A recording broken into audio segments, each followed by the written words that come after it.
This is a mic test, mic test, mic test, audio. Would you like to say hello, Henry? Hello. Now they hear us here too. You get good audio, Ralston, from your camera off this thing? Well, yeah, I guess. Just make sure. He unplugged your Nat sound mic. No, leave it unplugged. You're getting audio from this mixer on. Yeah, you should hear some audio on that. Hello. Ralston. Check the side, Ralston, over here. We might. He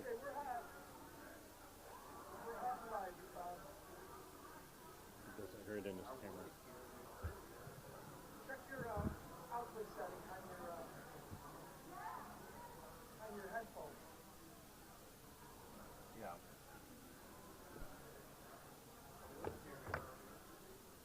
You were hearing it off your Nat sound mic. Check the output on your headphones setting. There's a little switch on the back of the handle. You see it on the meter on the side? You do see it on the meter? Are you in auto or manual? Manual? What?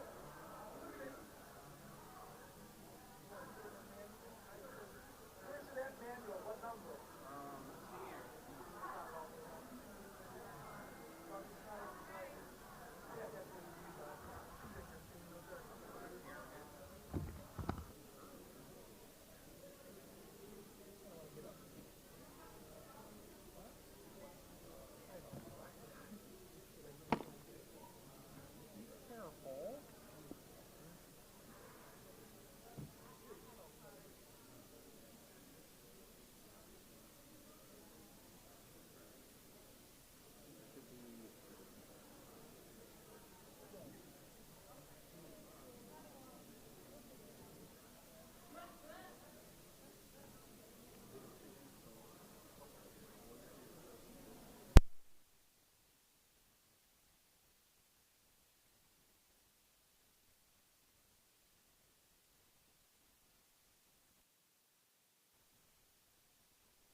Wrong setting.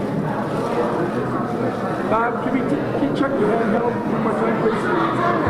This is handheld one, handheld one, handheld one. This is a presenter, handheld one. This is question. What'd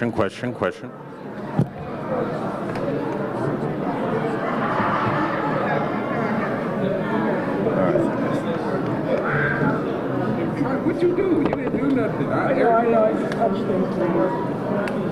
I smacked the board. Oh, you put it in auto. Okay. No, I didn't put it in auto. I set, Ralston, I set the headphone output. Output number 2. It was set on number 1. It never said no. I don't never have it on 1. That's not audio. Okay. I flipped it up to 2. Okay. This is a test of the microphone for Ralston. He's very happy. This is a test of the guest, or the question microphone. So Henry, why don't the mic light?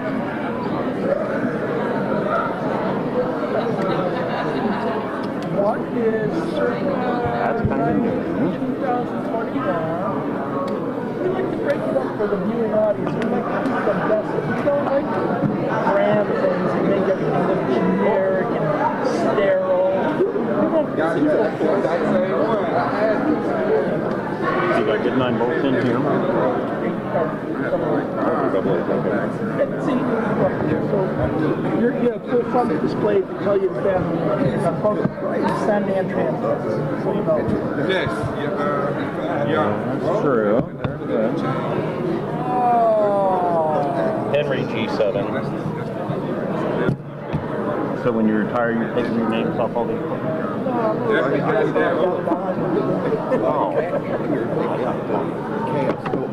We didn't label any of ours 5. They just have a model number. No one knows how to do it.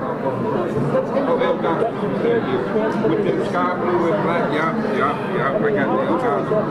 It's not that hard, but they got Sony wireless. They got Sennheiser just showed up there. Oh, we need to tape down. Hey guys, get that B and C tape down across that entry door. Make sure there's nothing else. Buddy, get one last picture with me and my fucking ring.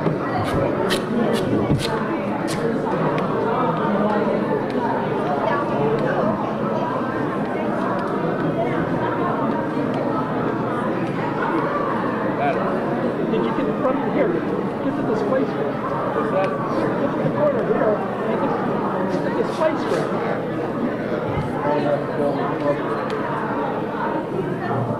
Look.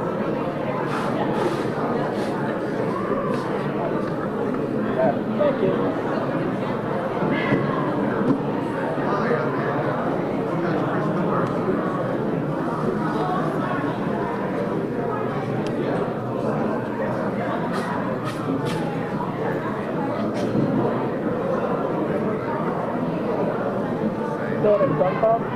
For the last year and a half, I took one picture a day. Oh, 1 picture a day? Yeah. Get the feel, you know what I mean? Yeah, kind of chronicle. I wanted the car. My final tour. How much? Oh, small and medium. I knew it was going to be something. Oh, okay. I wanted a Carl. I want a Carl too.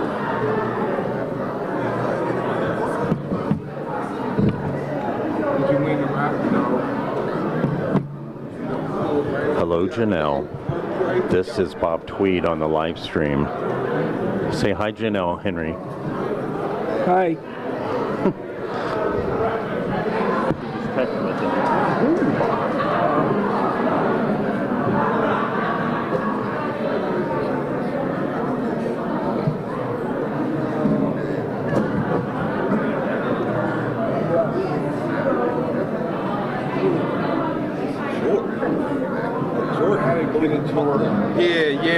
Yeah, that's the Kobe and the Jordan.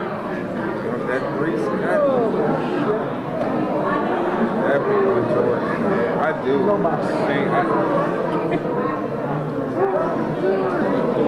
That 3-ball.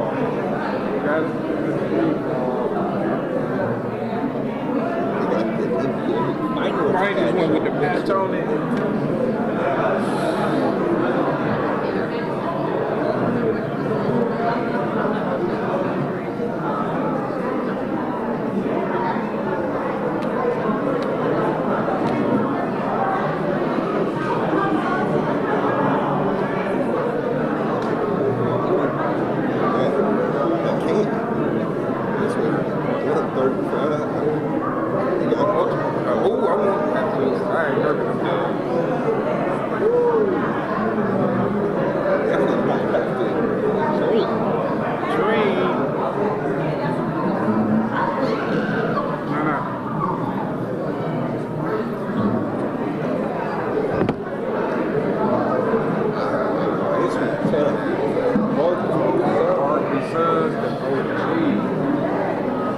Ooh, that's gonna be a nice circle.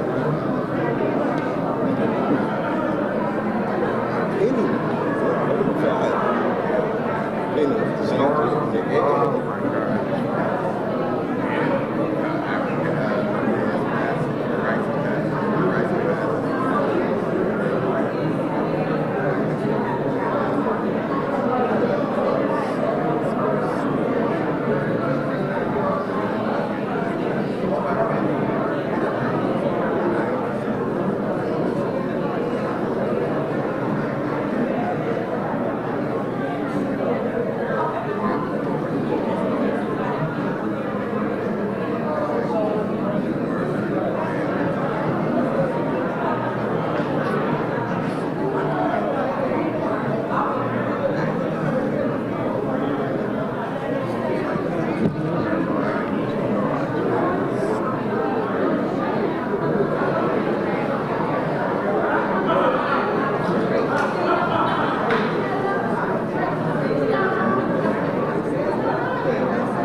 There you go, food. There you go, food. Food, if you want. I think these cans are dead. Those who's? They're not Mine? working here either. Oh, they're not? They're not doing squat. Holy shit. Well, everything goes, that's why. I don't know, but I plugged them in here.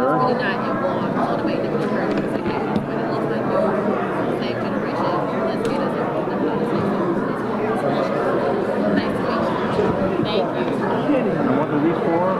Just save these for after the event. Those are drink tickets. Oh. And then these are your food tickets. So, Oh, well, very I don't know what now, TV Bob. 20 is here. Never heard of it. That's the city store.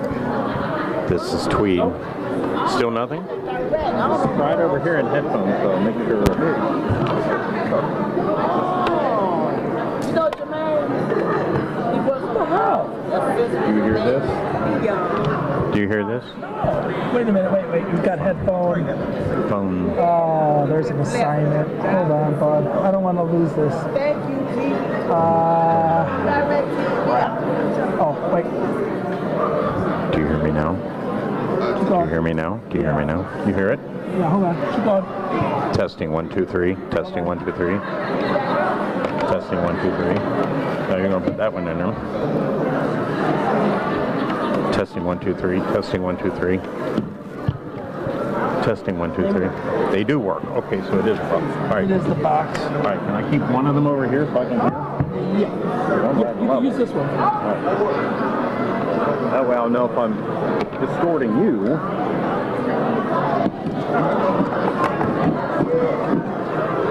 Where was that? It's probably Did you bump it? It's not working? no, it's Sure. working fine. Which This is your main. Well, that's your headphones. There we go. Testing. Dun, dun, dun, dun, dun, dun.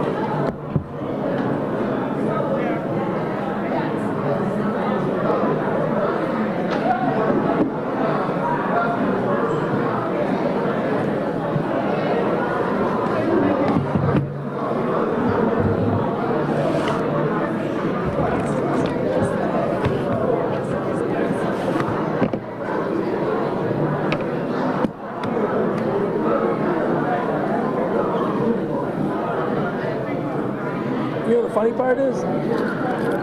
What is the funny part? I'll tell you.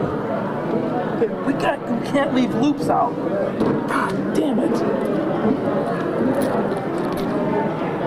I just gotta fucking take this shit down. I can't do everything. I know, I didn't expect you to do it. Go eat. I expect you to do everything.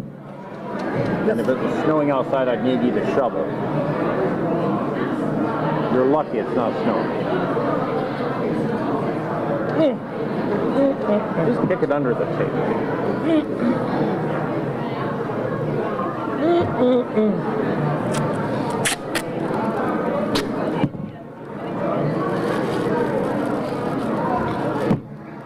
I hate this fucking place.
it's a breakfast place that we go to, but it's real good. She wants the mic.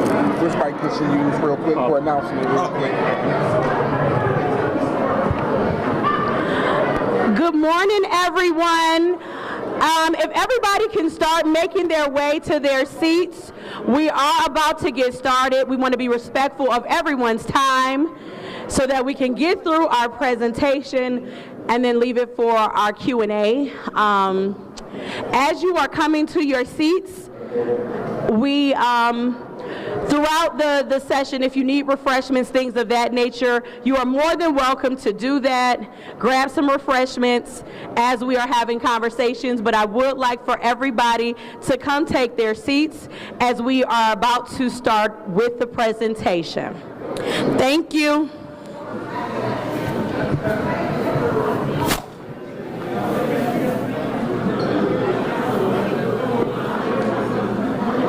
I'm gonna do this to her. Hi, how are you? How you doing? Good.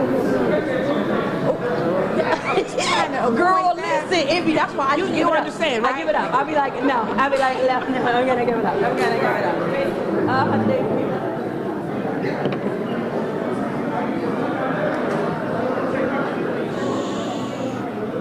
Yes, I'll take you.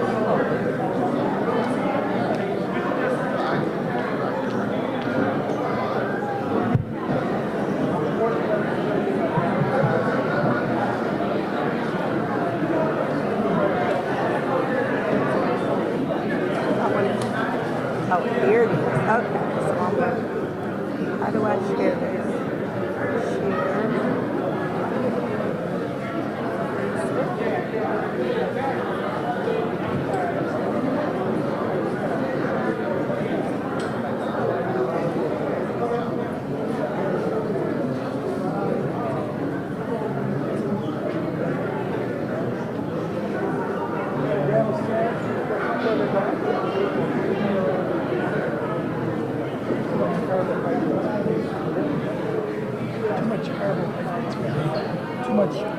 Too much carbohydrates.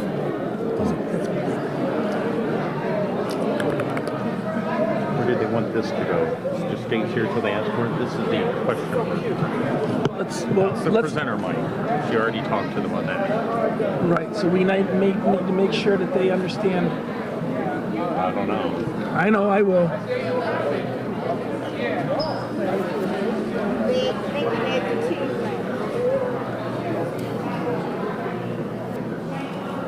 Who's managing the microphone for the questions? I can. Okay, so when it comes time for question time, Just okay. yeah, it's all ready to go. You don't have to touch nothing. Is it on? Yes, it's on. Okay. So you don't have to worry. Test 1, 2, 3, 4. Okay, good. Thank you.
All right.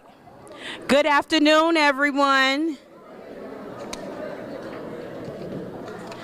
Good afternoon, everyone. It is so good to see y'all. Happy 2025. Y'all good? Yes? Okay, that's good. Well, I first want to thank everybody for taking time out of your day to be with us here for our year in review. This is an opportunity for us to talk about what we accomplished in 2024 and talk about our plans in 2025. Before we get started, there are a couple of things. Just a quick question, show of hands. Is anybody here for the first time? Raise your hand. Oh, look at that. Okay. We have a couple of new people. So we are very intentional in Ward 7 of like just setting the environment of how we want to engage. So first I would engage, if you would like to, take a moment, close your eyes, take a deep breath in, breathe out, take a deep breath in, take a deep breath out. One last breath in. Take a deep breath out. So we want to welcome you to the time here. From our just setting and meditation, we go to what is known as our Ward 7 agreements.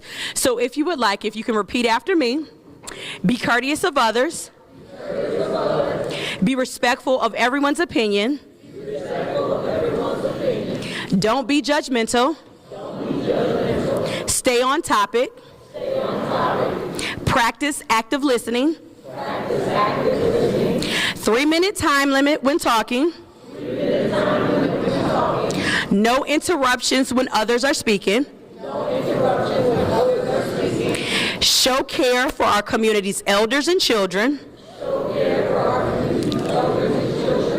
Show care for the safety of residents and the community. So that's how we start our meeting off, for those who aren't aware. So I wanted to make sure that we get started very quickly. I saw a couple elected officials and candidates in the rooms, and I do want to acknowledge them. First, my good sis, State Representative Juanita Brent is in the building. Next, I saw the Honorable Jeff Johnson in the building. Next, we have newly appointed Municipal Court Judge Chris Woodward, who's in the building.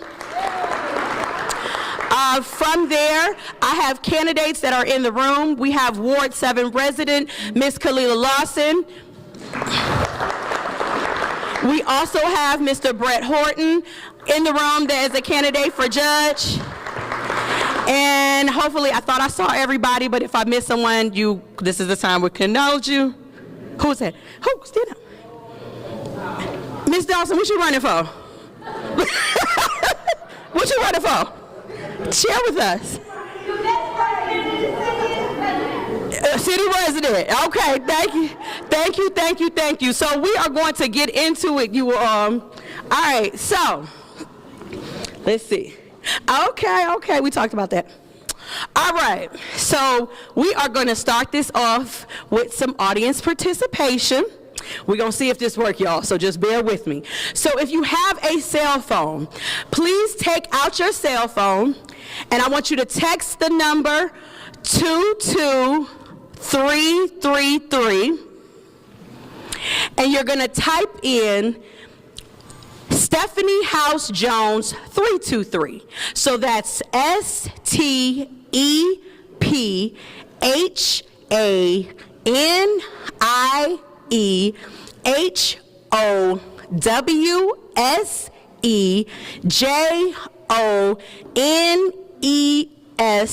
Sowinski323. For those who are able, we're going to have a little interaction, and we're going to hope that this works, because we worked really hard to try to engage people. All right. Did everybody get a note? A little bit? Yes, maybe so.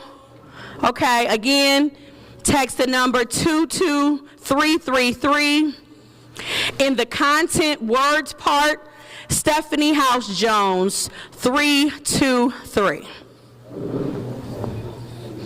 For the no, it doesn't matter, but it's all one word. It doesn't matter about capitals, but it's all one word. Stephanie Howse-Jones, 323, all together. Text the number 22333. Okay? We're going to get started. All right. Oh, Lord. Start the presentation to see. Did you start the presentation? Is it started? We need to make sure. Well, we hope this works. It's working. So what do you all see?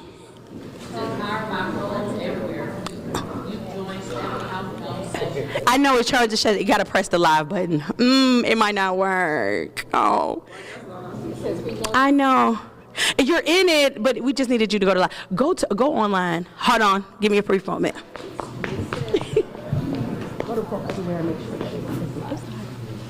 You gotta do it. Do it on the phone.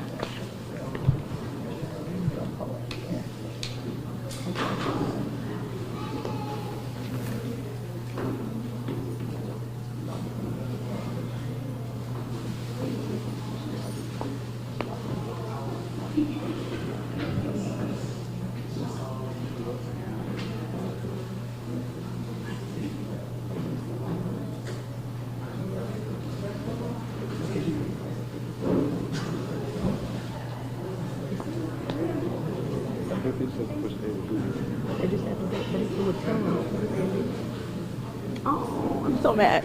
Okay, y'all, I'm about to be mad because it's not helping me. But anyway, we're going to start off. Okay, so what did you do? Hold on. Come on, Fred. Tell us what you did. Random word, and then something else came up. Okay, so just type in A and something else is going to come in. So what did it tell you when you got it? Participating with Stephanie. Yep. Okay, so yes, you should get this prompt that it will tell you to ask A, B, C, or D. And then the first question I wanted people to answer, what season do you like best? For A, winter, B, summer, C, fall, D, spring. Is it gonna come up? Ooh, it's not gonna let me be grades. It's not working. Hold on, because it should come up. Okay, y'all see technology is just breaking my little spirit, but it's okay, it's fine. Okay, so this is just a general question, because ideally we would be able to answer it, but I just asking people out, how many people live in Ward 7? How many people think it's 15,000? Raise your hand. Okay. How many people think it's 17,000 people that live in Ward 7? Okay, not too many. Okay. 21,000. Raise your hand. Okay. 25,000. Raise your hand. Okay. Oh, it's okay. Go back up. It's okay. It's okay. All right. What's the average household income in Ward 7? $15,000 a year. Raise your hand. $21,000 a year. Okay. $25,000 a year. Okay. $32,000 a year. Okay. So this is what we have. Now I'm going to, because depending on what statistics you're looking at, this is based on our last 2020 census. It was 179,000 people, and the household median income is around $25,000. I think this is really important for people to understand. Again, as our local elected official, this is what stays in my mind in the work that our office does and the work that our partnership does. Understand this is where we are, okay? Community profile. We have about 600 businesses, 50 plus churches, religious institutions, 12 schools, 200 plus nonprofits and organizations. So we have a lot of things and organizations, businesses, schools, things, activity happening. But one of the things we find is that many times we are not connected with one another. So just going, we'll fix that. You have handouts for you, but I'm gonna just go briefly on our general goals for 2024. There were 3 things that we said we wanted to do. We wanted to create a small grants program. We wanted to develop a Ward 7 clean team, and this last one is create the Build Back the Block initiative, specifically focusing on identifying the street to re-improve every house on the street. What did happen? For our small grants program, y'all, it takes a long time to get a contract through the city of Cleveland. So we are in our way. We are in our way. We are on our way. We are in the final stages of being able to launch our grassroots grants initiative in partnership with Neighborhood Connections. We haven't gotten there, but it's a work in progress. When it comes to the Ward 7 Clean Team, we actually were able to have a partnership with Famicos and Icons, which is a community violence intervention or interrupters group that partnered together that actually hosted young men from the neighborhood last summer to actually be a clean team. So we did get that done. When it comes to the Build Back the Block initiative, it's a work in progress. One of the things we are really struggling with is identifying good talent. You know, we have a lot of initiatives. We have a strategic plan that we want to carry out, but we cannot carry it out if we don't have people that are facilitating that. So if you know of any hard workers, committed workers, people that love people, please connect with the Famicos team. We are looking for people to join Famicos to work on behalf of our Ward 7 community so we can see many of the initiatives that we want to come to fruition. All right, we're not going to do that again, but this is a question for you all. How many committees do I serve on in Cleveland City Council? How many committees do I serve on in Cleveland City Council? How many people think it's 2? Raise your hand. How many people think it's 3? Raise your hand. How many people think it's 4? Raise your hand. How many people think it's 5? Okay, all right, we'll see. Okay, how many committees do I serve on for City Council? Okay, 1, raise your hand. 4, raise your hand. 7, raise your hand. 9, raise your hand. Okay, well, let's see. Oh, these are the accomplishments. Hold on, I'm gonna go back. Okay, we're gonna go back to this. So in City Council, I serve on 4 committees, okay? Workforce, I'm the vice chair. Development, Planning and Sustainability, Health, Human Services, and the Arts and Safety. So there are 4 committees that I'm tasked with showing up to committees, helping to pass legislation with Cleveland City Council. For Cleveland City Council, I serve on 9. Yes, I serve on 9, but this is one of the things that a lot of times people see you, and one of the things I know is that I'm working on improving my communication, but I really want people to understand for the work that I do, not only for our Ward 7, but also on behalf of the city. So it ranges from being on the Commission of Black Women and Girls, Neighborhood Community Safety Fund, Donebrook Watershed Partnership, Holdings Park Trust, the National League of Cities. I'm a committee member on the Public Safety and Crime Prevention, also on the National League of Cities Racial Equity and Leadership Council, the Northeast Ohio Area-Wide Coordination Agency.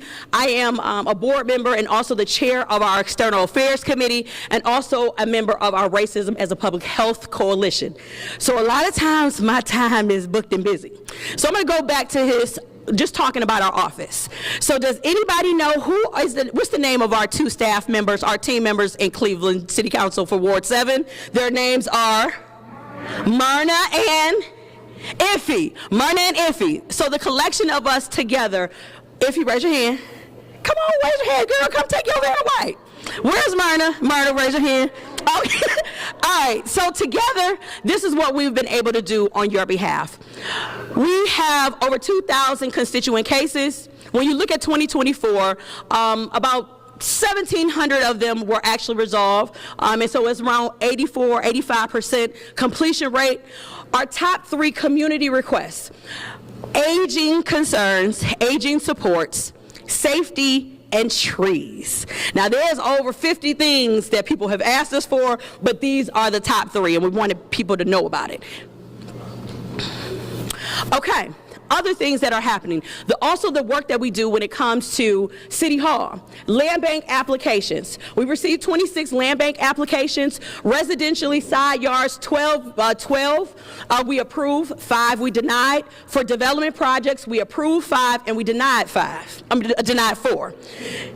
And you know, people get real testy over these land banks, y'all. But we try to explain, like, it's a lot of different things that go into land bank applications. It is our desire to release the land into the hands of the people, but sometimes it's not possible right now. Just because it's a no today doesn't mean it's a no tomorrow, and we really do work to explain to people how that came to be.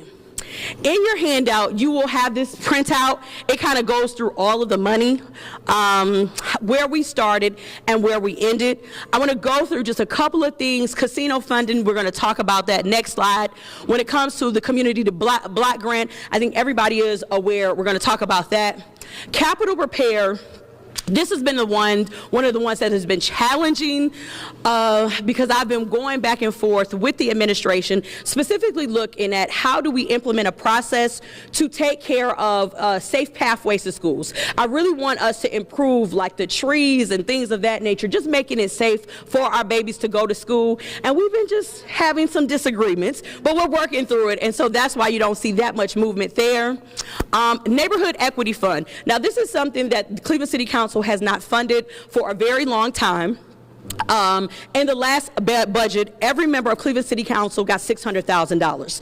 The net funding is what is going to allow us to seed our grants program. And so, like I said, you see all of that money there. It's about $240,000 to get us started, and that funding will be coming from NEF. And then the age-friendly senior funding is 0 to 0, but it usually is $150,000, but we spend it all year. It's funded through senior housing, and it's usually about 10 to 12 seniors that are able to get home improvements through FAMICOs, through our age-friendly funding. For the casino funding, this is a list. Again, it is listed in your handy-dandy handout, but this is how we use casino funding. The one thing you will find out about casino funding currently is that it is a reimbursement basis. So people have to spend the money in order to get the money, right? You got to spend the money to get the money. So we invested in the African American Wellness Walk, a beautification program, the Cleveland Asian Festival, football, Muni Football League, Family Fishing Day, the Puerto Rican Expo, Village Family Farms, and our Ward 7 communications plan. Our CDGB funding went to FAMICOs, Midtown, as well as St. Clair Superior, and our net funding initially, it was a $20,000 for our food distribution. This casino funding, some of us on council have been working tirelessly to get it changed. We know, again, what's the average household income size of how much the average household income here in Ward 7 is what? Around $25,000, right? So that kind of lets you know that a lot of people don't have it to front it. Right? And so we have been working, and I'm hopefully this year we will be put forth legislation to be able to fund groups directly and up to a certain extent. We're thinking about $10,000 to $15,000. If it's beyond that, then you will have to go through legislation. But this is what we're working to do because we really want to be in partnership with our community members. Continuing on the things that we did. Y'all know these streets are bad in Cleveland. And we know this winter has been very, very bad. With that, I wanted to kind of share what we did last year. So we spent about $825,000 on streets. It sounds like a lot of money, but it does not go far when it comes to infrastructure. We were able to do, I think that's about 7 streets, and they were distributed with our communities, Huff, Asiatown, and St. Clair Superior. And that's really the mindset that we use, right? Because we really try to work to be equitable. That is the philosophy that I have, and there are a lot of things that go into it that look for planned development, planned infrastructure, what communities got it prior prior years before, and this is the mix that we have for last year. Food pantry. We were able to serve over 8,700 people through the food pantry. This is led, again, by Famicos Foundation. You can see the breakdown of adults, children, and seniors, and it resulted in over 87,000 meals being served. Now, this something right here, when I came into office, I really wasn't sure about the food pantry. I'm like, well, why are we doing this? Like, you know what I'm saying? I'm just like, it don't seem like it's in the alignment of what we should do. Going into office and observing the operation and seeing the need really opened my mind and helped enlighten me about the real need to be able to provide the basics, the necessity of food. It is just crucial, and it really changed my belief that, no, this is something that city government should be doing, and working in with Famicos and the team there has really convinced me that we're going to stay doing the food distribution. Okay? Pet support. Now, this is something new. I'm not sure. This is one of Myrna's projects. I'm going to give a shout out to Myrna. So everybody who is a pet lover, you need to thank Myrna for this. And I'm going to show you how did this even come to be. So if people don't know, I have what's known as community drop-in hours, where I go and I sit in different places throughout the community. And one time I was in a downtown location, and Miss Yvette from the APL, the Animal Protection League, came to visit me. And she said, hey, we got some grant funding, and we're looking to expand our partnership, and hence, this is what has happened. So I encourage people, when people reach out to me like, I haven't been able to talk to you, I can't get on your schedule, I encourage people, pay attention to the community drop-in hours. Hopefully you're signed up of our weekly e-newsletter. You'll find out those dates. But I really do provide opportunity for people to have FaceTime. We talk, we engage, and maybe some really wonderful things can come out for one another. So thanks, APL. Oh, in addition to the wellness clinics, there's also, when we do our monthly food distribution, we also have pet food, which is also something that we were able to add. So again, we try to look out for everybody. Community partnership events. We did a host of events, New Day in Health, the holiday party. What was new is Wheel Clinic. We were able to get 67 people wheels in our community due to our Wheel Clinic. We had a property tax event, and if you're looking at notices, we have another property tax event coming up. Great Estates. Great Estates is a partnership that we do in conjunction with County Councilwoman Yvonne Conwell, and that was then from that conversation regarding estate planning, that's how we began to start doing our wheel clinics. Another caveat is wheel clinics are on the mo. I'm gonna give a shout out to our Panama Family Center, Miss Jean Ray back there. That is who's been hosting our wheel clinics. And this year alone, we've already got 72 people in our community with wheels, because we are really trying to build with transfer assets and not just let, when the inevitable happens, which is death, things just can be in awry. And that's many times why we're dealing with a lot of the blight, because we haven't made plans. We want our people to have plans. We had a built environment training fair with 65 people attended, and we even had a gun safety event here in our community with 33 people attended. 24 developments, groundbreakings on completed. I hope everybody is familiar with Henrietta Homes, 40 single-family homes led by Famicos. We had the groundbreaking for 9410 Huff. That'll be 116 apartments when it is complete. The Midtown Collaboration Center is just about done. There's different ribbon cuttings, but it is definitely complete, and that's over in off of Euclid on East 66 across from the Cleveland Foundation. And now I'm going to take a break and bring up the city of Cleveland, because there is some information that is going to impact us this year as we go into our 2025 conversation. Ms. Kate Warren is going to present and get some, and then, yeah, give y'all some updates. So, Kate. Thank you, Councilwoman. Thank you, Councilwoman. Hi, everyone. My name is Kate Warren. I'm from the city of Cleveland. I work in the mayor's office, and I'm here to talk to you about some work that we're doing in partnership with Councilwoman Howse-Jones and also in partnership with Famicos and St. Clair Superior Development Corporation. And we have a table back there in the corner, and so we invite you to come visit us after the presentation and talk about it if you like. So first I want to share, some folks may be aware, and Councilwoman was talking about data a little bit already, so I won't dwell too much on this, but St. Clair Superior late last year finished up a housing study, and they really were looking at the housing needs in the community. And some of the key things that they found, this is in the St. Clair Superior neighborhood, is that the population has decreased by more than 20% over the last decade. Home ownership rate is 32.8% compared with 40% in the whole city and nearly 60% in the county. And the property conditions in the neighborhood are poor. 70% of the properties in St. Clair Superior were rated, they rated them A, B, C, D, F. 70% of the homes were rated C or less. So we know that there are housing challenges in St. Clair Superior and in Huff and in all of Ward 7. And so at the City of Cleveland, we are looking at ways that we can work together to revitalize neighborhoods.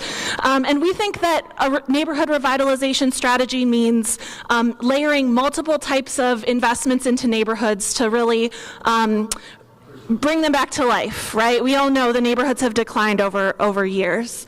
And so we need a combination of things to make that happen. So we think we need to build some new homes, right? We have a lot of vacant land in our neighborhoods where houses used to be. And so we need some new housing in the neighborhood. We also need to preserve existing homes. So we have to do home repair on homes that are in the neighborhood. We have to do home rehabs on homes that need full rehabs. And we also know that we have to improve amenities. We have to continue to build on the good things in our neighborhoods to make them neighborhoods where people want to live and are excited to live and have access to the things that they want and need, right? And we can't necessarily do that all at once in every part of the city. So we have to focus in certain areas. And so one area where we are looking to focus this summer and into 2026 is in Huff and St. Clair Superior. And so we are looking at ways to build new housing as affordable as possible. So folks have seen when new housing goes up, it's sometimes quite expensive, right? Well, new construction is expensive right now. We know costs of construction have increased. Wood and steel and materials are more expensive. New housing is always going to be a little more expensive, maybe a lot more expensive than old housing. And that's why we need to do both of these things together, right? But we at the city are looking at ways that we can drive down that price as much as possible of new construction. So one of the things that we're looking at is something called modular housing. So typically when you see a house go up in the neighborhood, they pour a foundation and then you see they start to frame out the house with 2x4s on the site, right? They call that stick-built housing or on-site construction. That's typically how houses get built in our neighborhoods. Modular housing means they're building the housing off-site in a factory. They do this. They use the same materials that they use to build the house on site, and then they bring it on a truck to the location, and they use a crane and they set it down on the house in modules. That's why it's called modular housing, right? And that can create some cost savings because think about like an assembly line. You can have all the houses in a factory at the same time, and there's some savings there, right? And it's a little more of an efficient way of building homes. So we're looking at these innovative methods that we can use to drive down the cost. By doing a modular house, maybe we can drive down the cost by 10, 15%. And as a city, we're looking at additional things we can do to support that development to make it more affordable and attainable to our residents. So these new homes, we expect a target price of between $150,000 and $300,000. So for that $150,000, those are going to be a little more efficient homes, right? Smaller footprints, but well laid out, good for aging in place. And then on the higher end of that, you can get towards more of a family home, right? 3 bedrooms, 2 bathrooms. And so if you break that down into monthly mortgage, if you're able to put 20% down, and we're working with banks and financial institutions to think about down payment assistance, right? Because we got to drive down price as much as possible. Then you're looking at a monthly mortgage of $900 to $1,700 for these homes. So that's what we're working working on as it relates to new housing, and you can see some examples of some of the modular homes that we could see some homes that look a little bit like this go up in our neighborhoods, right?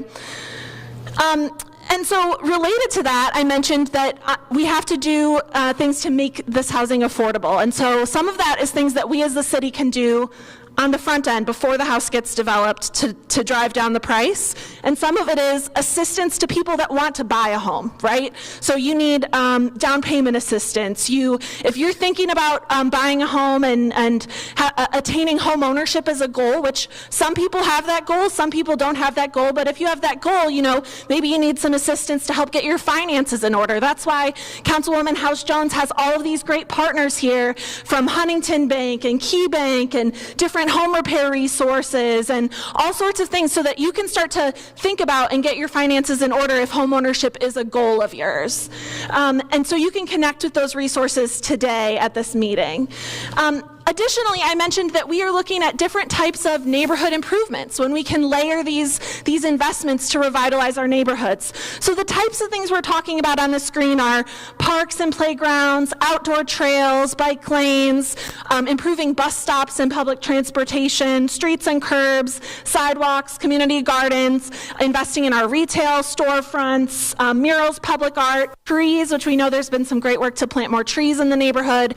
And so we have a survey here today. It's a real brief survey.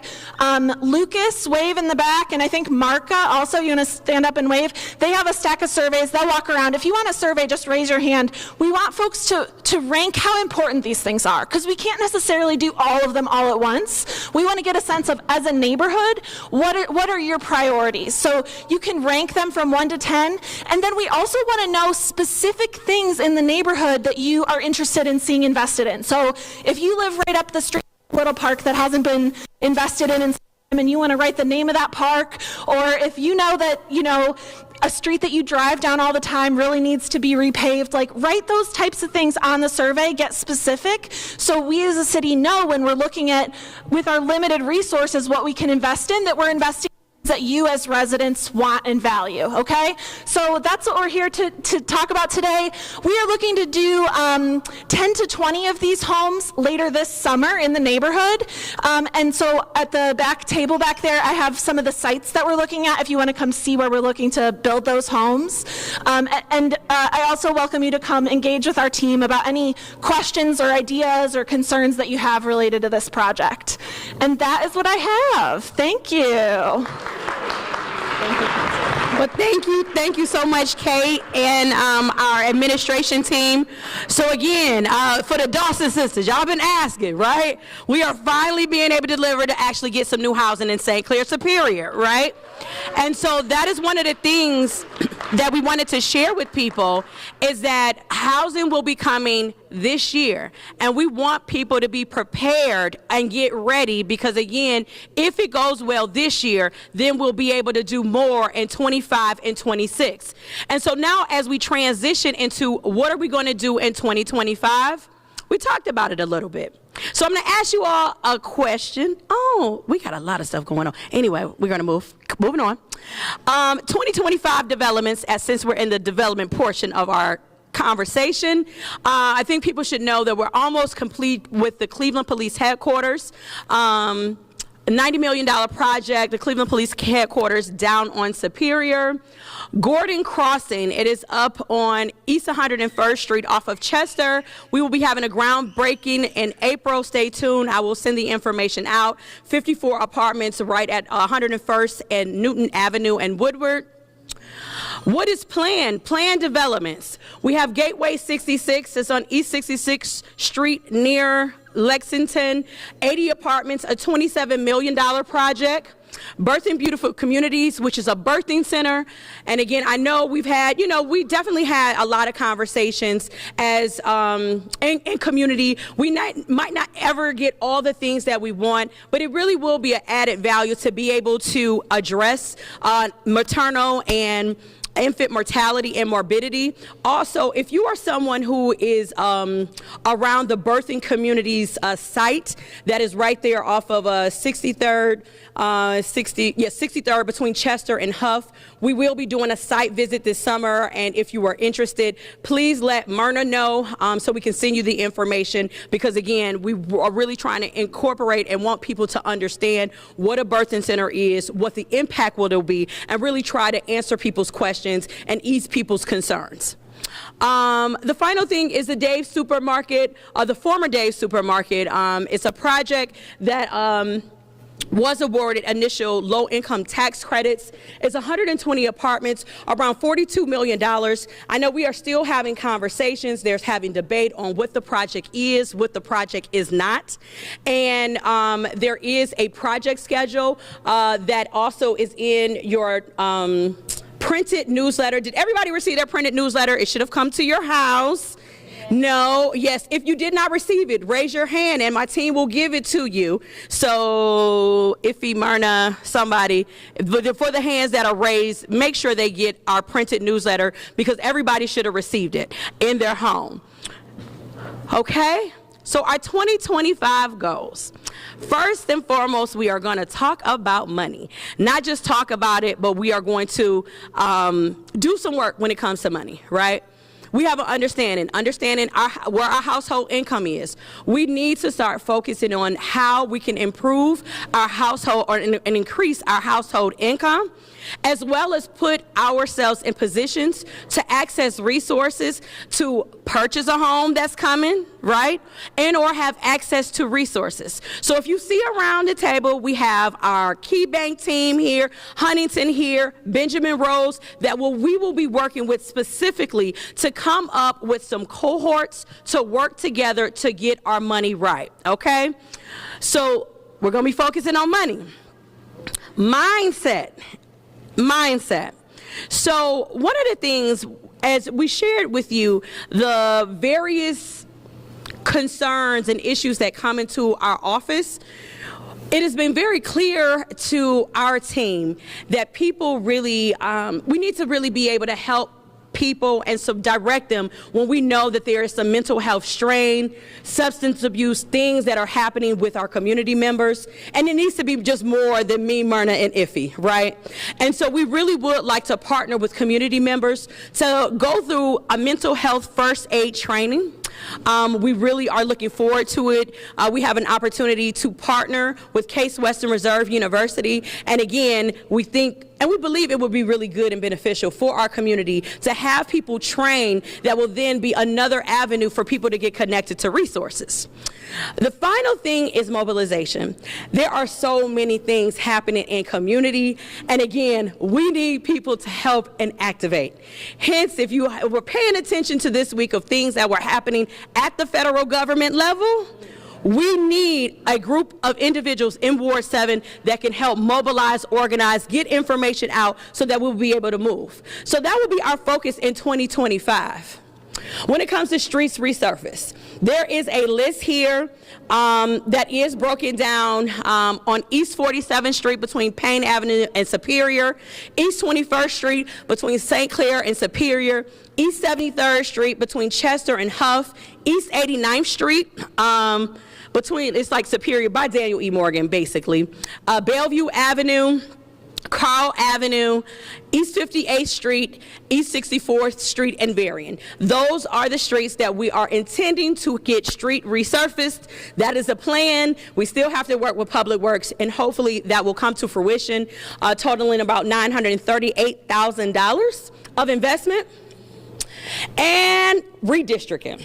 So, if people are not aware, Cleveland City Council, due to population, y'all saw the population numbers, right? So we losing people, and as a result of losing people in the city of Cleveland, this meant that we had to go from 17 wards to 15 wards, okay? As a result of that, Ward 7 will be the new Ward 8, okay? Ward 7 will be the new Ward 8, and you will see that reflected when you go to vote this year. There will be 3 elections. This information definitely is it is definitely in your handout, but I'm saying this information because we have to be able to get the word out. In redistricting, people want to ask, what did I say? What did I advocate for? The only thing that I advocated for was work to make St. Clair Superior as whole as possible. People have been talking about what it has been with, you know, not getting a hold of somebody, and you know, if you were 20% of somebody here, 30% by somebody here, 10%, that's usually the effort that you get, and it really has hampered our St. Clair Superior community. I heard that, I communicated, and this is what resulted. But what I didn't realize is I should have probably asked for keeping number 7. I didn't ask, so hence we got number 8. And my house got drawn out of the new area. So my house got drawn, and again, this is the reality. Like, again, it never even crossed my mind, right?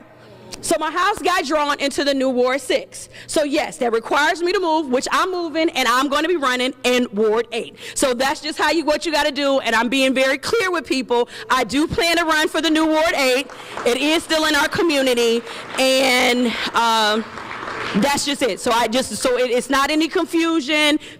This is what I'm telling you. This is what I'm going to do, and that's just the reality of stuff. Because again, a lot of times redistricting, everybody out for themselves. I was out for the people, but baby, we can have conversations offline about that one. Okay, I told you we'll have 3 elections in 2025. A May 6th primary, it will be focused on state issues. September 9th is our primary for Cleveland City Council, and November 4th will be the general election for council as well as our local judges. So again, how many elections are we going to have this year? 3. We're going to have 3 elections this year.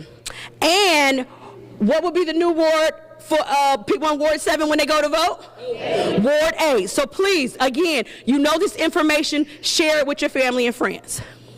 All right, I'm going to close this out because I wanted to let you all know some of the things that are happening, and this is the reason why I really believe we need a mobilization team.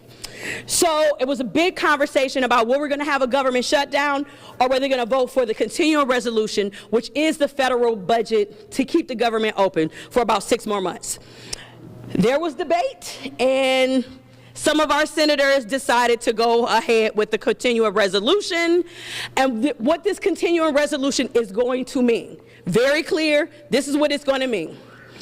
There's about $700 million that will be cut from rent subsidies for low-income people. That was what was passed. There will be thousands of employees from the Social Security Administration that will be fired.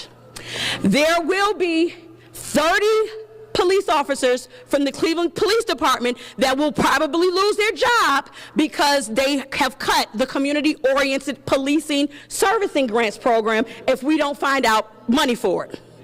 It's $23 billion that is being cut for veterans, and the city of Cleveland will lose $27 million in projects because, again, Congress had what was known as your congresswoman, so Congresswoman Chantel Brown had funded over 15 community projects. All of those now will likely not come to fruition because in the continuing resolution, it was cut out. We will get more details. This just happened about less than 24 hours ago, but that was what was in initially. We will see the implementation. Federal government. Let's go to the state government. Currently, right now, the state budget is being discussed in Columbus, Ohio. The things that we should look and pay attention and be concerned about: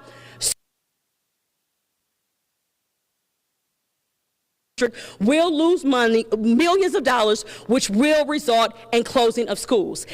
In your packet, you got information regarding upcoming facility plannings meeting for CMSD. It will be in April. Those meetings for our region will be held at both Collinwood and Glenville High School. I encourage you to go give your input because we will be having to close Cleveland schools as a result of the lack of funding from state and federal government. It's not about if, it is going to happen, and I want people to be very, very clear about that.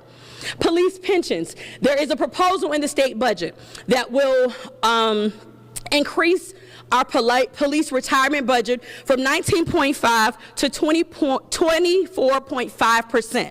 That is an increase that they want the employer, the local city government, to put. okay? Now, I am one of those people. I love our individuals who serve us. A lot of them are doing great things for us. But I have a problem with this bill, and I'm going to be very explicit of why I have it about it. The police and fire budget came to fruition, I believe it was in 1964. Our taxing structure was very different in 1964 compared to what it is today in 2025. In 1964, we had a willing state government that would contribute. Right? Today, the city of Cleveland and many municipalities across this country have to go at it alone.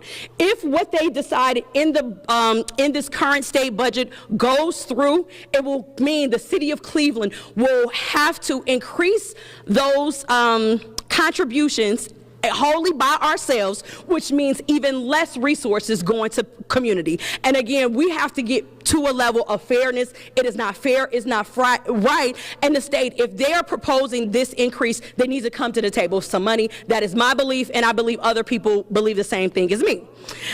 And then the other thing is future of the Browns Stadium.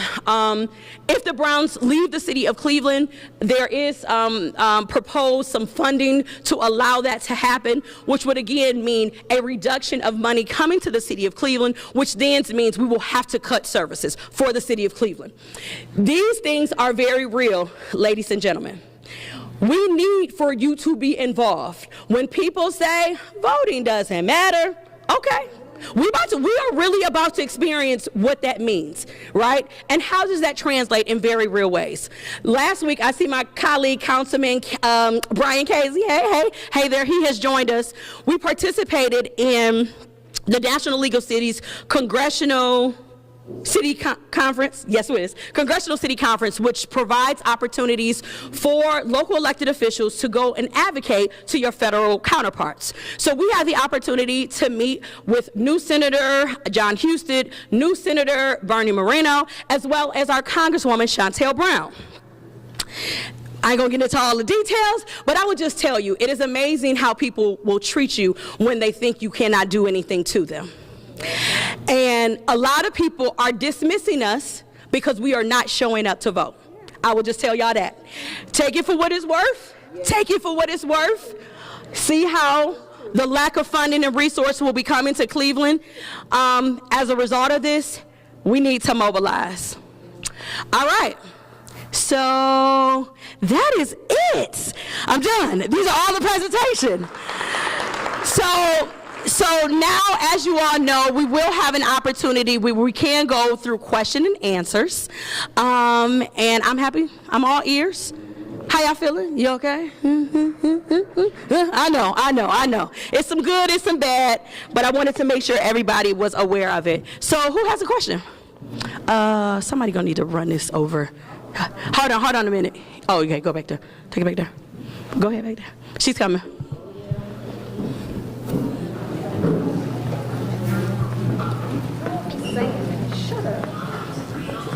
Hey, I just want to know, will I be a Ward 8 resident? Yes, I believe so.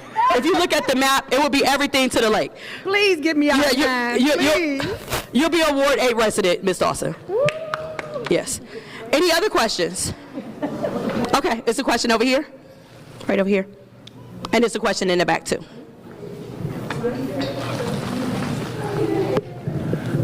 Councilwoman, how do we tell those great stories that's going on in our school, and in particular in this Ward 8 area, so we can make people understand the value of voting for our children? Because what you've explained is our children's lives are on the line if we do not go to the voting booth. Those future young people that are going to make up our community, lives are on the line. And so how do we get those great stories out to make people understand the value of our young people?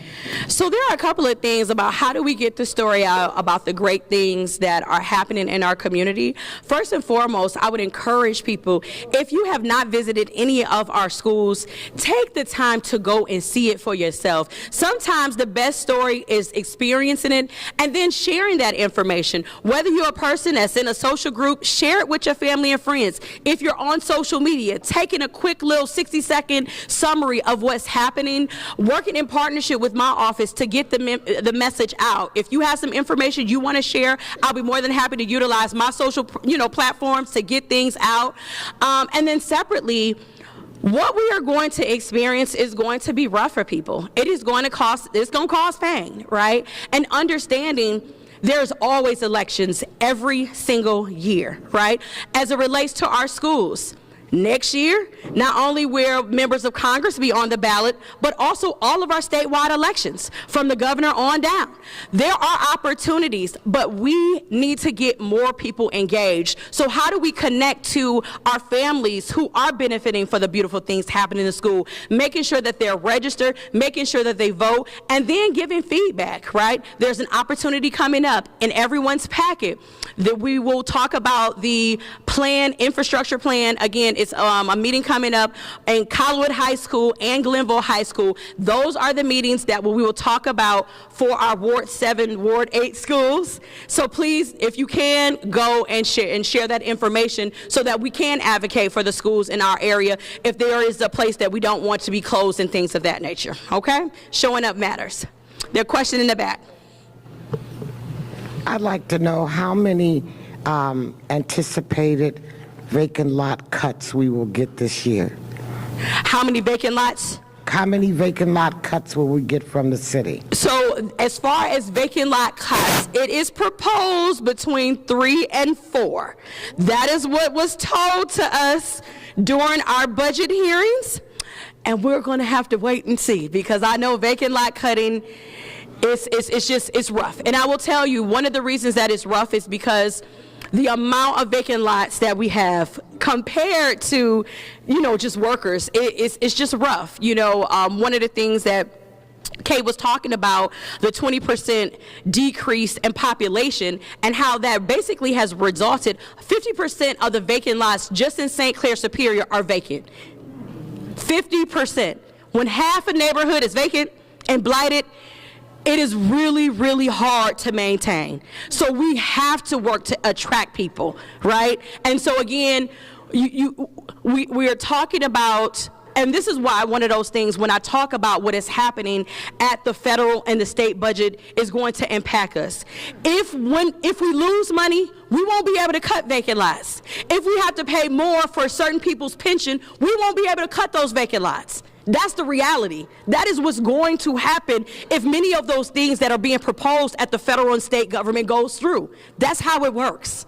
So again, going back to Mr. Roberts, we are going to have to increase our engagement to not just complaining about it, but actually taking action. Voting is one of those actions to let people know we're not going to tolerate it. If you don't partner with us, we're going to create a plan for you to get out. This is what is happening. And so I hope people, you are here, you are the messenger. People, you are the people that are here. Most people will never come to this meeting. They'll never know about this conversation. But now, because it is recorded online, share this with people. Share, the Facebook or the YouTube tape and share this information with people, and they can digest it on their own. But we have to share this information because it is going to have some really significant impacts on the things that you feel like is a priority, right? Vacant lots are important to you. We want to make sure we have a nice community, but again, when you don't have a federal government or a state government that's in partnership with you, it's really hard to do it because we can't do it by ourselves. Any other questions? There's a question back there, and then we're going to come back to the front. Thank you, Councilwoman. In your goals, you have economic empowerment. Yes. And the question really is about employment, economic opportunity. One of the greatest insults to the city of Cleveland was the reversal of the Fannie Lewis Act. And we're seeing all the development.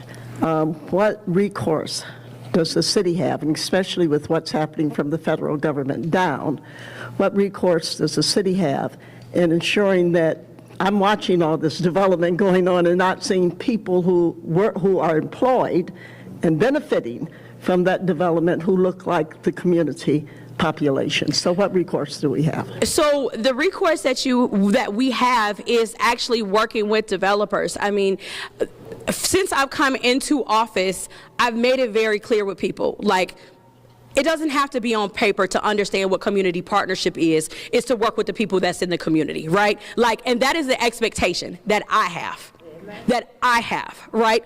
It don't matter what the laws or the rules say. You cannot come into a community and think that you're going to do what you want to do. That is, and so I've been working with our community partners. If there are people that want to work on a project, if you want to be a subcontractor, we send that information out to people, but you have to say, hey, I'm here, right? So yes, and like I said, it takes years. You know, we are just now getting into some of the projects like the water project that the groundbreaking will be happening in April. We will have people that are reflective of our community working on that project. Literally, that's the first project that I will have that ability, you know, and working in partnership with the developers. And you set the tone. Once it's done for one project, it don't matter what other people say, because we have shown people that it can be done. We have lists of the people who can be the subcontractors or even the contractor, the head main contractor, and workers that we can connect people to. So that is part of the plan. Yes, ma'am.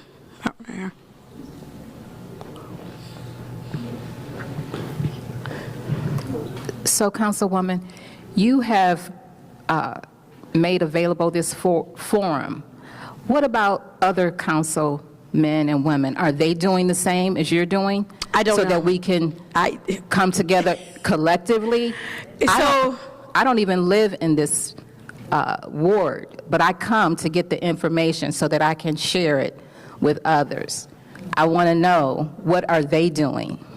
So again, you should ask that question directly to the people that represent you. I mean, that's what I would just say, quite frankly, right? Many times I have been on a journey to really try to encourage us as council members to work together. It takes a process. You're still dealing with people. Some people get along, other people don't.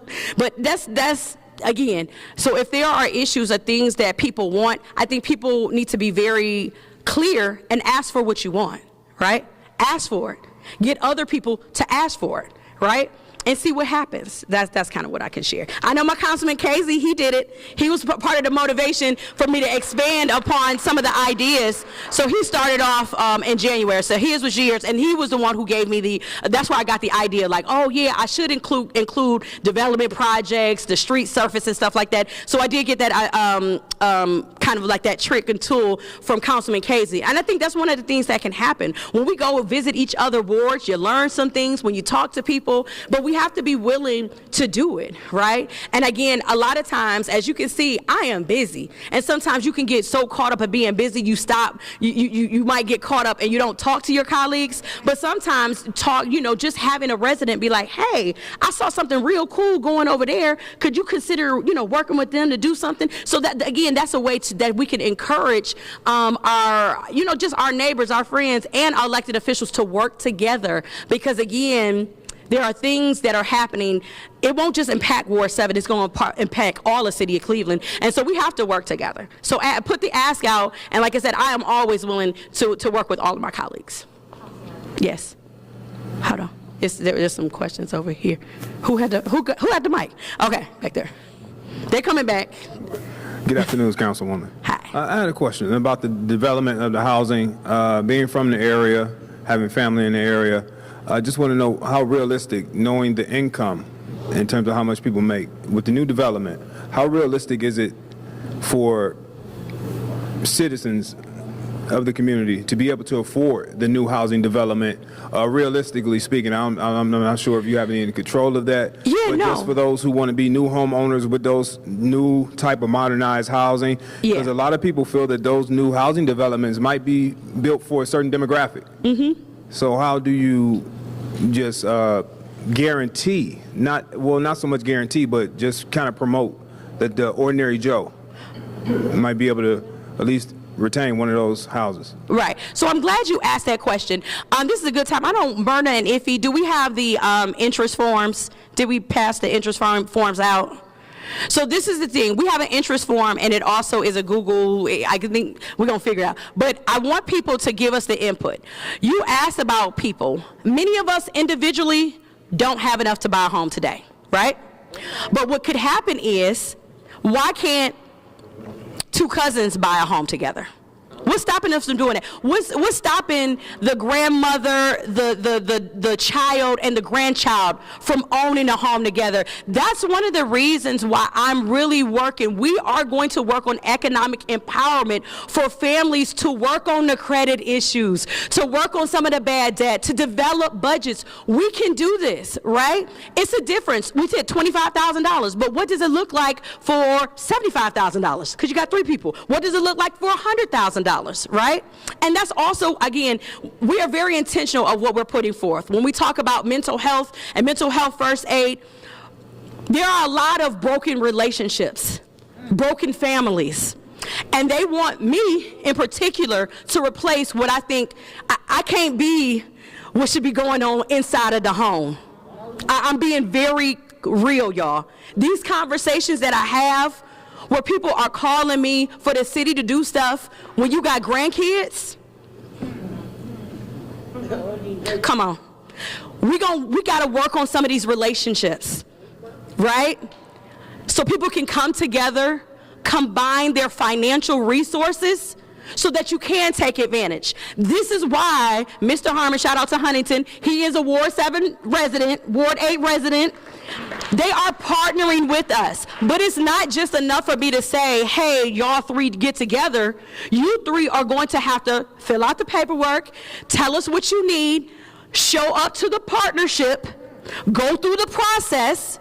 Some people it may take 6 months, some people it may take a year, some people it may take 3 years, but we are willing to do that with you, but you gotta show up. There is an interest form that is going around that everybody who is interested in some of the development opportunities, home repair, mobilization, all that type of stuff that we will pass around, and it is a QR code for people to let us know so that we will have the information, get people matched together, and then get you connected to the appropriate resource based on what you said. These people are here. They're not here for show. We really need people to say, hey, I'm willing. Let's be in partnership. Let's figure out where the problem is, and let's work toward a solution where we can work together. We're going to take 2 more questions. Oh, we got 3 more questions. We got 3. 1, 2, and 3. Yes. Good afternoon. Good afternoon. So I think it was almost like a year ago, we had a, if that's what you want to call it, we had a presentation from an organization that was redoing MLK. Yes. I definitely wasn't satisfied, and I spoke up with a lot of residents, and because they didn't even come to the meeting, and I felt that was very disrespectful. Mm-hmm. So what I would like to know now is what's going on with MLK and those developers. Are they going to come back and have another meeting with us so that we can actually see it? Absolutely. It's already done. We did it. That's what I'm saying. This is one of the things where people come to one meeting. We've had a series of 3 other meetings specifically related to the MLK project. The last meeting that we had was at, it was at the beginning of February. It was over at Fatima Family Center. It was a room full. The developers were here. They talked about their commitments. See, again, be very clear. Stay engaged because, again, if you're on the weekly newsletter, I share a lot of this information so that people aren't missed, right? So that you can get the information to understand what their commitments are, what they will do, and what is being proposed in their 4-phase project. So the first phase of it will be demolishing MLK. The second phase will be focusing on townhomes that will be focused in on East 71st and Lexington. Then coming down, the final phase will be on Huff. But just like anything else, we have a lot of proposed developments. It's about the funding, right? This project in particular is privately funded. They don't have any government funding that is going to it as it is proposed, and we've been working through it. But trust me, it was a much improvement from that time last year. Okay, come on, this right here.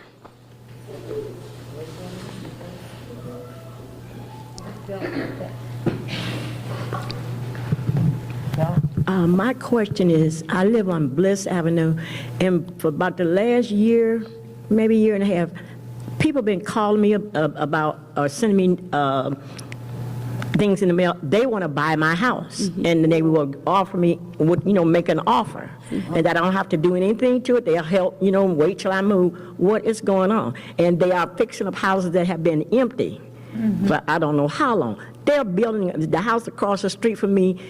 The raccoons, the rats, I know, they lived in that house. That house has been empty for years. They done fixed it up. What's going on with them wanting to buy my home?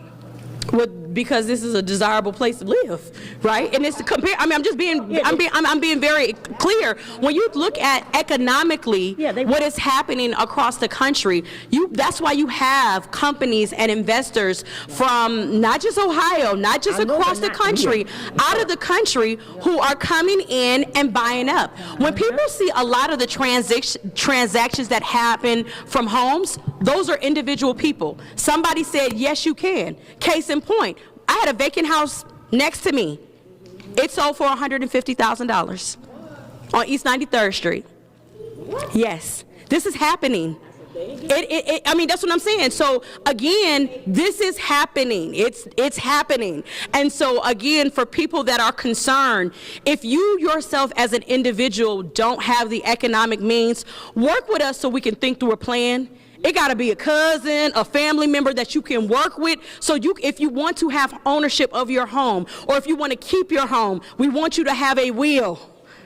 Right? Like, these things are happening, and we want to be able to protect the assets that people have, and or make the repairs, or have people be homeowners, because comparatively, the housing product here in Cleveland is much more affordable compared to a Florida, where a house that you have maybe $800,000. You see what I'm saying? So it's just in the perspective. And now that people realize things are going on here, they're buying, and some community members are saying, yes, here you go. That's the reality. And it's not like, is it one source? No. You're talking about thousands of different people, thousands of different transactions that are happening and trying to make a relationship. I know there was a question here. Yes? Okay. Yep. First, I want to thank Councilwoman Howse. This has been amazing.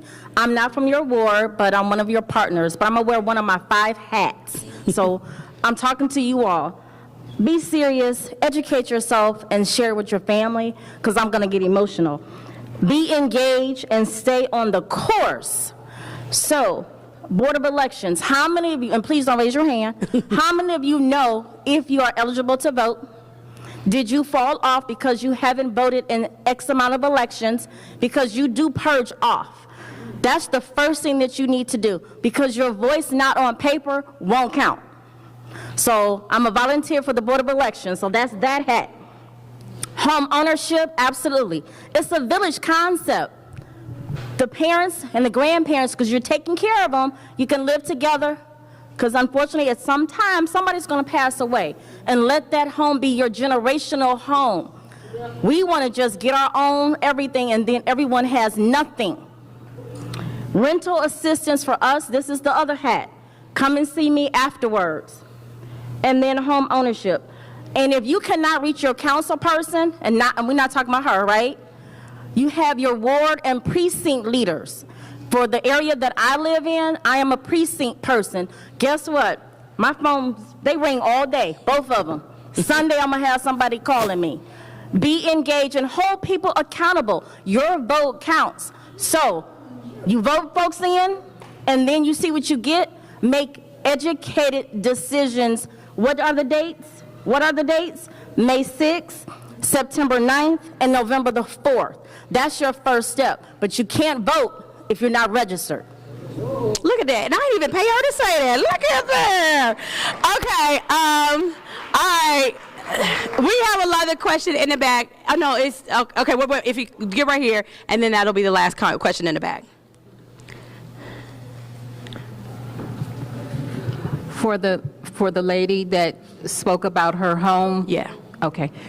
Can you talk about gentrification of what's happening, and a lot of investors coming in and buying up property because it's, and being slum landlords not keeping properties up and so forth, and the gentrification part? Yeah, as you talk about property owners not maintaining their property owners, whether it's a owner-occupied structure or a outside investor, one of the things that I would encourage people, specifically if you are owner-occupied and you have some work that needs to be done, we need to be in partnership with you. Don't ignore it. Don't avoid, if you might have had a citation, respond so we can connect you to the resources. For the individuals, might be the private outside investors. What we need you to do, first and foremost, call 311. Call 311, report the violation, right? So then it can be tracked. Oh, call 311, and what do you do when you call 311? Does anybody know? Get a reference number. Yeah, everybody should know that. Call 311 and get a reference number so that you'll be able to track the complaint, and then we can start to see more enforcement actions. We have new policy that went into effect, Residents First, last year, that enables the city of Cleveland to offer civil fines for these properties that are not being maintained. And when you talk about gentrification, other people having the resources to buy things, that is the reason why we are promoting communal ownership. You and individually might not have it, but maybe the three of you all together may have it. And so we want people to be able to work together, keep what they have, and maybe look at some other top opportunities. We do have a couple of residents who are getting into development. Like, those opportunities are happening. My office is working with community members to purchase land, to develop. Like, those things are happening, and I'm willing to work with people. Last question in the back. Yes. Councilwoman, we understand that there's low turnout in the black community. And one of the things is there's millions of dollars attached to some of these campaigns. But the first act when they come into the black community is for volunteers. So my question is, how do we get some of these campaigns to invest in the black community? So I think there is a couple of things when you talk about investment. First and foremost, I'm a person who believes that before you ask other people to invest, we need to invest in ourselves, right? There's some work that we need to do collectively to work together, right? To actually put together a plan to show candidates, this is what we can do to turn out the vote with you partner. While we might not have the resources to do all of it, can we show success in one precinct, right? To show this is what our work did collectively to get this one community to go from 21% voter turnout to 40% in one precinct. That's a demonstration that we know what we're doing, because then you can make a sale to somebody. But if they see like, well, it's only 18% voter turnout, why would I do that? We have to be able to work together initially, demonstrate some success, and then make the ask of like, okay, this is our plan. We could do this for you that we did in this one precinct in a multitude of precincts if you do this investment, right? So these are some of the things that I am offering, I am suggesting. We are making a transition because we have come to the end. I will be here to answer any questions, but if people have a folder, Myrna, tell them. All right, so in your folders, open them up. If you have a sticker in the front flap of your folder, you will win a gift card to Dave's Supermarket. Just like that, yep. If you have a sticker, and we're gonna come around, you need to fill out these verification forms. There you go, $20. All right, everybody, have a wonderful, blessed 2025. Oh, please take some food, some snacks. Make sure you complete the interest form. And I'll see y'all the next time. Bye. Oh, wait. I am so sorry. Everybody sit down. Hold on. Give me the certificates. Thank yous. The thank yous. I know. Introduce what? I'm sorry, y'all. I forgot something. It's really important. So as we are wrapping up the Ward 7 Community Interest Form, this is the money, our mindset mobilization. Please fill out this form to stay connected. Also, I want to give Ms. Roberts, come on up. Ladies and gentlemen. Thank you. So I really wanted, I forgot to do it because we were closing, but if you all don't know, Miss Shauna Roberts, who has been with us for 7 years, has gotten a new opportunity with the Cleveland Municipal Housing Court, and therefore she will not be with us anymore.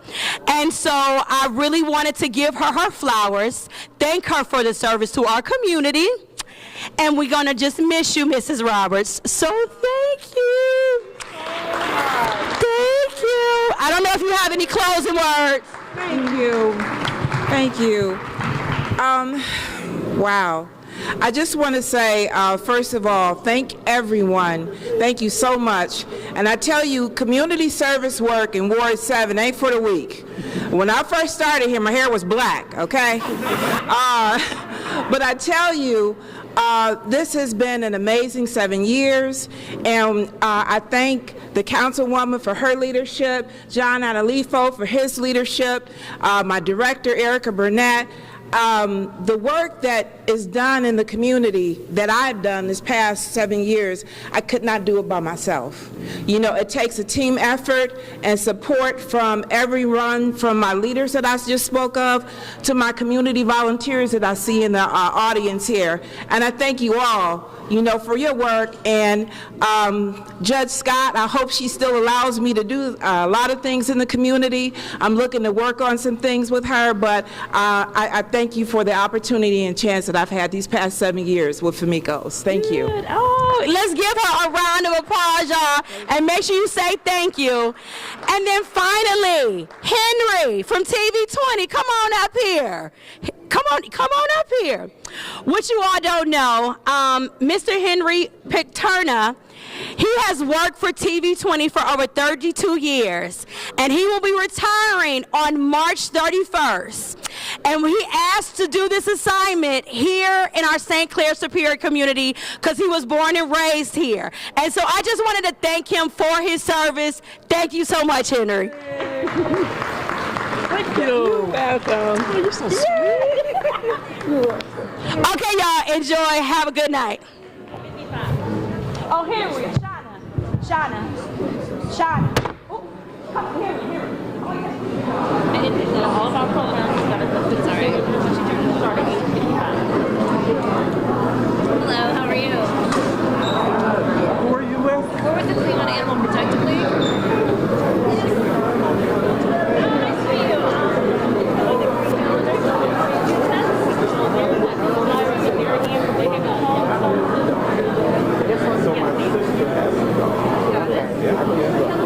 So I did.